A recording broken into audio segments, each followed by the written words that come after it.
नयगढ़ जिला नुआगाँ ब्लॉक अंतर्गत सोरड़ा ग्राम पंचायत मध्य मीनाकेतन स्मारकी higher secondary school मध्य आज आनुष्ठानिक भाव संस्कृत शिविर उद्घाटन आज शिविर में विद्यालय प्रतिष्ठाता लक्ष्मीनारायण पट्टनायक, अध्यक्ष पद्मचरण साहू, ओडिया अध्यापक चिन्मय कुमार प्रधान, संस्कृत साहित्य अध्यापक शंकरषण पात्र, संस्कृत दर्शन शास्त्र अध्यापक प्रशांत कुमार मल्लिक, इंग्राजी विभागर अध्यापक संजय दूत आचार्य एवं उपशास्त्री एवं शास्त्रीर समस्त छात्र छात्री माने आज यही संस्कृत शिविर में जोग देते।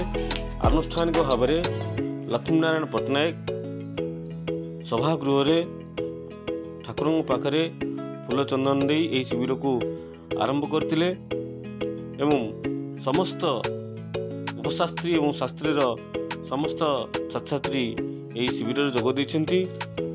आज 10 दिन धरी यही शिविर महाविद्यालय प्रांगण में अनुष्ठित होब। यही शिविर में संस्कृत शिक्षार आवश्यकता, संस्कृत भाषा कौन, लिपि कौन, संस्कृत रे आमे केमिति कथा हवा, संस्कृतर आवश्यकता कौन, यही विषय पिलांकु पुंखानुपुंख भाव यही शिविर में शिखाजिव।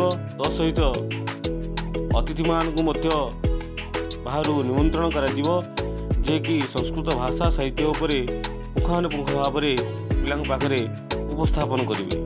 यही शिविर 10 दिन धरि चलिबो एवं यही शिविर में समस्त पिला, समस्त अध्यापक अध्यापिका जोगदे शिविर को चलाइबे।